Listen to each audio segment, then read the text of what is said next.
दुनिया का एक ऐसा खित्ता जो इतना खतरनाक है, यानी साउथ पोल में मौजूद अंटार्कटिका, जिसको हम फ्रोजन ग्रेवयार्ड भी बुलाते हैं दोस्तों। इतना खतरनाक है कि यहाँ पे इवन जिंदगी भी नामुमकिन है।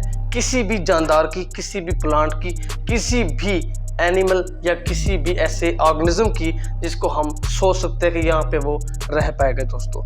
लेकिन आज इस वीडियो में हम ऐसे मैजिकल ऐसे फंडामेंटल कैरेक्टरिस्टिक्स के बारे में जानेंगे जो इतने ख़तरनाक हैं कि वहाँ पे मौजूद तमाम इन्वायरमेंट को इतना ख़तरनाक बना देते हैं कि वहाँ पे किसी चीज़ की ज़िंदगी इवन नामुमकिन के बराबर है दोस्तों। यहाँ पे कितनी ह्यूमिडिटी होती है, कितना टेम्परेचर होता है, यहाँ पे कौन कौन से ऐसे पॉइंट्स हैं, स्केल्स हैं, और यहाँ पे कौन कौन सी ऐसी एडिशनल थिंग्स हैं जो इस इन्वायरमेंट को ज़्यादा हार्श बना देती हैं, जो रिसर्चर्स के लिए, जो पब्लिशर्स के लिए इतना मुश्किल बन जाता है कि वहाँ से चीज़ें फाइंड आउट करना, इवन दो वो वहाँ से वापस आना भी बहुत ज़्यादा नामुमकिन बन जाती हैं। तो आज की इस वीडियो में हम इसी के अबाउट जो है वो हम देखेंगे।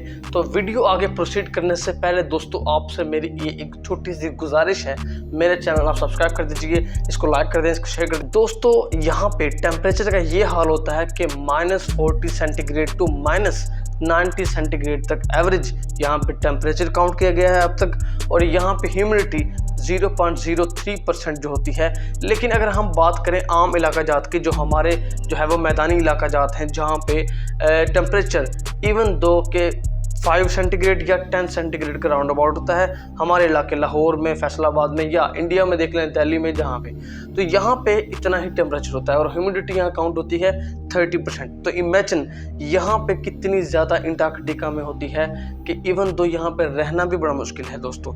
हम बात करेंगे कि इसके जियोग्राफिकल बैकग्राउंड की, जियोग्राफिकल बैकग्राउंड इसका कैसा था, अब कैसा है दोस्तों। यहाँ पे इंतहाई ग्रीनरी हुआ करती थी, अब यहाँ पे इतनी बर्फ़ है, अगर मैं कहूँ 90% यहाँ पे दुनिया की बर्फ़ मौजूद है, तो मैं ये गलत नहीं कहूँगा दोस्तों। जो हमारा नॉर्थ पोल है, वो जो आर्कटिक साइड है, वो इतनी ठंडी है, हम इमेजिन करते हैं कि यार यहाँ पे ज़िंदगी कैसे जो है वो लोग जी रहे हैं। आर्कटिक से ज़्यादा अंटार्कटिका एक ऐसा सब कॉन्टिनेंट है जहाँ पे इतनी बर्फ़ मौजूद है दोस्तों, इतने बड़े बड़े ब्लॉक्स जो हैं वो यहाँ मौजूद हैं, जिसके नीचे 70% ऑफ द फ्रेश वाटर मौजूद है। और ये इंतहाई इंटरेस्टिंग इंफॉर्मेशन है आप सबके लिए कि 70% ऑफ फ्रेश वाटर भी अंटार्कटिका के अंदर मौजूद है। और ये कहा जाता है कि अंटार्कटिका के नीचे कुछ ऐसे वसाइल मौजूद हैं जो आने वाली ज़िंदगी के लिए बेनिफिशियल हैं। यहाँ से ऑयल वगैरह के रिसोर्सेज भी शायद आ सकते हैं, या कुछ ऐसी चीज़ें हो सकती हैं दोस्तों। यहाँ तक ये बात कि यहाँ पे किसी भी एनिमल, किसी भी प्लांट, किसी भी ऑर्गेनिज्म का रहना नामुमकिन है दोस्तों। यहाँ पे सबसे इंटरेस्टिंग बात मैं आपको बता दूं, अंटार्कटिका रिसर्चर्स के लिए क्यों इतना जो है वो ख़तरनाक है। यहाँ पे किसी चीज़ को रिसर्च क्यों नहीं किया सकता। यहाँ पे स्ट्रॉन्ग विंड्स इतनी तेज़ी से चलती हैं, जो भी रिसर्चर्स होते हैं वो इवन तार पकड़ के या कोई रस्सी पकड़ के साथ चलते हैं। इतनी तेज़ हवा चलते हैं जो आम आदमियों को भी उड़ा के ले जाने की ताकत रखती हैं दोस्तों। यहाँ पे जो क्रेविसेस होते हैं, यानी गड्ढे की मैं बात कर रहा हूँ, जो गड्ढे इतने डीप होते हैं कि वो 600 फुट तक नीचे होते हैं। अगर वहाँ पे मैं गलती से भी एक पाँव रख दूंगा, बज़ाहिर उसके ऊपर बर्फ़ होती है, लेकिन वो इतना गंदा गड्ढा होता है कि वहाँ से निकल पाना लगभग नामुमकिन के बराबर है। और ये इतने आम हैं crevices all over the Antarctica कि आप यू कैन नॉट इमेजिन। सो इस चीज़ में अनप्रेडिक्टेबल क्लाइमेट होता है, और यहाँ पे स्ट्रॉन्ग विंड्स चलती हैं इतनी ज़्यादा, और यहाँ पे no safety about landing of the airplanes है। यहाँ पे एयरप्लेन भी नहीं फ्लाई कर सकते सही तरीके से। ये इतनी हार्श कंडीशन बन जाती है, वहाँ सर्वाइव कर पाना बहुत ज़्यादा मुश्किल होता है। तो अब सबसे बड़ी बात मैं आपको बताऊंगा कि अंटार्कटिका पे सर्वाइव करना क्यों मुश्किल है, और दूसरी बात जो यहाँ पे जो टेम्परेचर है ज़मीन का, ग्राउंड का, अंटार्कटिका का इतना ज़्यादा क्यों है, यहाँ पे स्टॉर्म विंड्स इतनी ज़्यादा क्यों चलती हैं बनिस्बत आसमान के। दोस्तों देखें, जो सरफेस, जिस सरफेस से ज़्यादा ठंडी होगी, हवा का प्रेशर उसी की तरफ जाता है और वहीं जाके वो स्टॉर्म की सूरत इख्तियार करता है दोस्तों। अंटार्कटिका ज़मीन का वो ऐसा खित्ता है, साउथ पोल है, यहाँ पे टेम्परेचर आसमान से कई गुना ज़्यादा होता है, और यहाँ पे हवाएं उल्टा ग्रेविटी के चलते जो है वो ज़मीन की तरफ आती हैं, और वो एक स्टॉर्म की जो है वो सूरज क्या करती हैं जो पूरे अंटार्कटिका पे चलती हैं। आम मैं आप बात कर रहा हूँ 200 किलोमीटर पर आवर की स्पीड से स्पीड होती है इसकी, इस हवा की, इस ह्यूमिडिटी की। यहाँ पे इतनी ड्राई सरफेस होती है, यहाँ पे होंठ और फ्रॉस्ट बाइट इतनी ज़्यादा हो जाती है आप इमेजिन भी नहीं कर सकते। और कुछ ही मिनटों में इंसान का जिस्म ब्लैक होना स्टार्ट हो जाता है और डेथ। इतनी ख़तरनाक जगह है ये।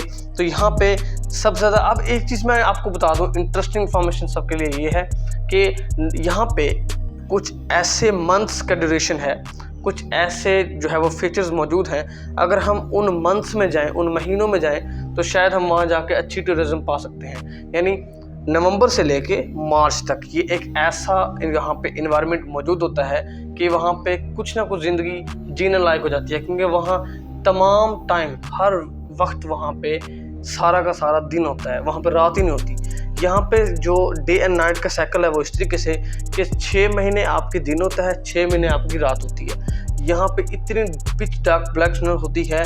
यहाँ पे आप अगर अपना जो भी चीज़ इनके देखना चाहो तो आप अपनी भी चीज़ जो है वो क्लैरिफाई नहीं कर सकते विदाउट एनी लाइट। तो यहाँ पे इतनी जो है वो होती है। अब ये चीज़ें इस चीज़ को इतना हार्श बनाती हैं, इस चीज़ को इतना इम्पोर्टेंट बना देती हैं कि ये किसी किस्म को यहाँ पर रहने के लिए जो है वो इजाज़त नहीं देता। नवंबर और मार्च के महीने के दरमियान में यहाँ पर रहना बहुत ज़्यादा जो है वो कतरे आसान है बनिस्बत बाकी महीनों के, क्योंकि बाकी महीनों में ठंड वहाँ बहुत ज़्यादा होती है। तो अब हमने ऑलमोस्ट इसके बारे में इंफॉर्मेशन ले ली है। अब हम नेक्स्ट वीडियो में भी अंटार्कटिका के मोर ऐसे फीचर्स जानेंगे या और ऐसी पब्लिशिंग मैं आपके सामने लेके आऊँगा अगली वीडियो में अंटार्कटिका के बारे में। उसके आप तमाम हिस्टोरिकल बैकग्राउंड भी देखेंगे, कौन कौन सी यहाँ पे रिसर्चेस हुई, यहाँ पे कौन कौन से आए और कौन नहीं गए, क्या हुआ क्या ना हुआ, हम अगली वीडियो में इंशाल्लाह जानेंगे। उस वक्त इंशाल्लाह मुझे दीजिए आप इजाज़त, मिलते हैं नेक्स्ट वीडियो में। ओके, अल्लाह हाफ़िज़, टेक केयर।